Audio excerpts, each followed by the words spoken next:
লাখ লাখ টাকা কামিয়েছে, ওকে আমি মানে মানে সাপোর্ট করেছি, ওকে বাঁচিয়েছি, মানে যে নর্দমাতে, তারপরও বেইমানি করেছে। এই যে গাড়িটা কিনেছে না, এর মধ্যে মানে স্পন্সরকে মানে আমাদের টাকা আছে আমার, তারপর হচ্ছে কালীদ্বীপ, মিষ্টিদ্বীপ, আমাকে ভেড়া বানিয়েছে মানুষ। সিজি তারা আমাকে ভেড়া বানিয়ে ভেড়ার সাথে তুলে রাখে। এই হচ্ছে ফার্স্টেশন ফুড ব্লগার, আজকের নাম হচ্ছে ফার্স্টেশন ফুড ব্লগার। একটা সাবধানে চলো, ওর মধ্যে গ্র্যাজুয়েট চালা নিঃশ্বাস রয়েছে। তো সিজিদার সাথে হঠাৎ কেন সম্পর্ক খারাপ হলো এটা জানতে চাইবে দাদার কাছে, কারণ বেশ কিন্তু মাখামাখি একটা সম্পর্ক ছিল, আমরা দেখেছি অনেকের ভিডিও তো দেখেছি। হঠাৎ দেখছি কদিন ধরে যে সিজিদার নামে দাদা মানে একদমই শুনলে নাম শুনতে পাচ্ছে না, পছন্দ করছে না। দুটো জিনিস, এই মানুষটা যখন জঙ্গলে হারিয়ে গেছিল, সমুদ্রে হারিয়ে গেছিল, যখন গ্র্যাজুয়েট চালা মানে পাকে যাকে বলে, মানে চোরাবাড়িতে পড়লে কি মানুষ বাঁচে না, সেই পাক থেকে তুলেছিল গ্র্যাজুয়েট চালা। তোমরা দেখেছো নিশ্চয়ই, যে মহিলা মানে মেয়ালি কেসে জড়িয়ে গেছিল, সেখানে গ্র্যাজুয়েট চালা শুভজিৎ দার মাকে নিয়ে যেভাবে বেরিয়েছে, সেখানে গ্র্যাজুয়েট চালা ওকে তুলেছে। আর এক একটা দোকানে এনেছে, বাইক দিয়েছে টপটা বাজে, নাগিন। আমার বাড়িতেও তো গিয়েছিল, আমার বাড়িতে তো ওটা জামাই আদর করেছি, জামাই ষষ্ঠী তো এত আদর করেনি যে আমার বিয়ে মানে। কিন্তু এই মানুষটা আমার সাথে বেইমানি করেছে দুটো কারণে।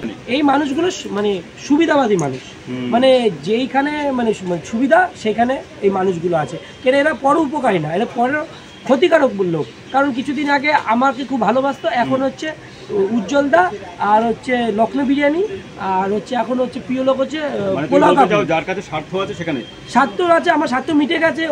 ওকে ওর জন্য আমি যা করেছি, ওর জন্য কোনো অনুষ্ঠানে আমি যাইনি, ওর সাথে শুভজিতের সাথে আমার খাড়াখাড়ি, ওর জন্য আমার মানে এই যত নন্দিনী দি, এই কালী এজ, ওর জন্য ওর হয়ে কথা বলেছি। একা গ্র্যাজুয়েট চলো বুক পেতে রয়েছে, আমি জানি আমার মধ্যে কোয়ালিটি আছে। ক্যামেরাম্যান আমাকে বহিষ্কার করলো, আমার নিজের ক্যামেরার দম আছে। তো সেই জায়গায় দাঁড়িয়ে প্রথম বলে এ লোটে মানুষকে, কীভাবে লোটে। এই যে গাড়িটা কিনেছে না, এর মধ্যে মানে স্পন্সরকে মানে আমাদের টাকা আছে আমার, তারপর হচ্ছে কালীদ্বীপ, মিষ্টিদ্বীপ, আমেরিকান দাদা, এদের টাকা সবচেয়ে বেশি যে টাকা দিয়ে থাকে সে হচ্ছে গ্র্যাজুয়েট চালা দিয়েছে। আমার ভিডিও করে লাখ লাখ টাকা ইনকাম করেছে।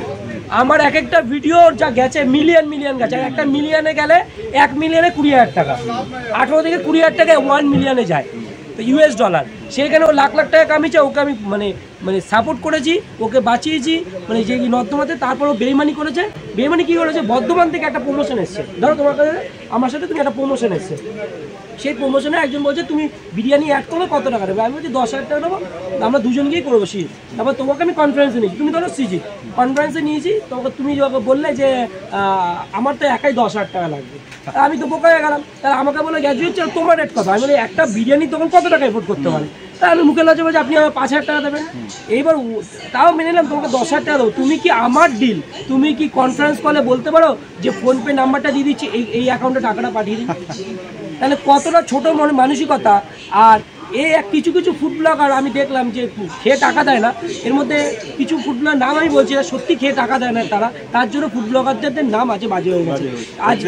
আজকে এই মানুষটা স্বার্থবাজ, আর এই মানুষটা আরেকটা খারাপ কাজ করেছে। আমার এখানে বিরিয়ানি একটা অ্যাড করে গেছিলো, ফেক অ্যাড করে গেছিলো, কারণ উনি ওইখানে অ্যাড করছিল, ওখানে দিয়েছিল আলুর বিরিয়ানি, ও এখানে এসে বলেছে যে চিকেন বিরিয়ানি দিচ্ছে 100 টাকা আনলিমিটেড।